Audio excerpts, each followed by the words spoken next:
process is being able to synthesize that all prop the right way.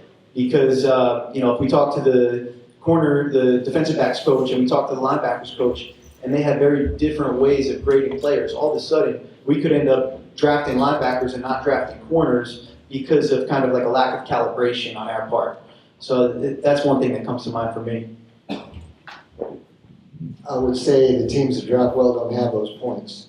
I think if there are points for scouts that seem like they're inefficient, we just need to know our place and know that there's a time when the medical people are speaking, we can't say anything. Or when the GM thinks something about a guy and I may think different, there's a time and a place where I'll have a say. Maybe he thinks the guy's really good and I don't. That happened a couple times. I'll have a chance to have my say. I just need to know the time and the place. It may be frustrating that day. I just need to calm down and know that at some point I'll have a chance to make my say. So I think the good teams find a way to get through those. The bad teams don't. Bad teams, there's an issue between coaches and scouts. Most of the places I've been, we got those out of the way right away. Now there were a couple of years in Cleveland there wasn't, but for the most part, most of the places I've been, the scouts and the coaches, we get on the same page about a guy.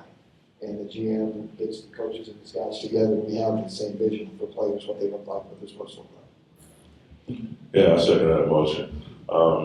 Coaches and scouts sometimes, as a scout, you've kind of grown up with the player a little bit. If you've been in the area for a while, you've been there 2 or 3 years, you've watched this guy for 2 or 3 years, you feel like you know him, you did the digging on him, what kind of person is he, all of that kind of stuff. And, out of nowhere, it seems the coach comes in and says, yeah, this guy can't play, we're going to look at this guy. Well, you have to have thick skin and realize that it's not about you, and it's not about, I know what's best for this team. It's not about that. It's about doing what's best for our football team at the time.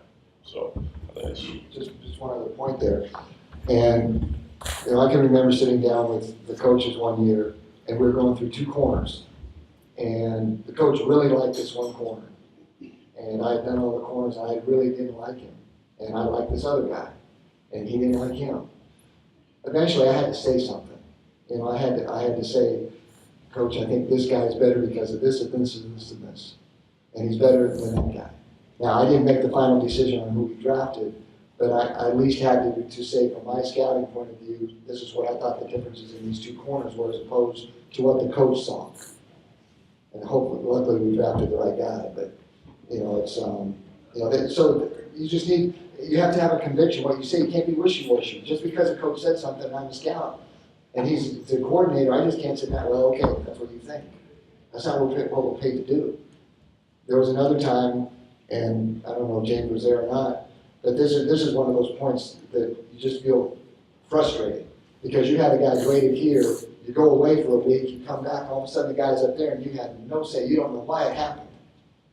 And then you ask why, he says, well, I didn't think he was tough enough for it. And he said, wait a second, I'm watching the guy and I think he is. Eventually the guy ended back up there. It just took time, it took more tape, and it took the guys that hadn't seen the guy as much to see what my vision was.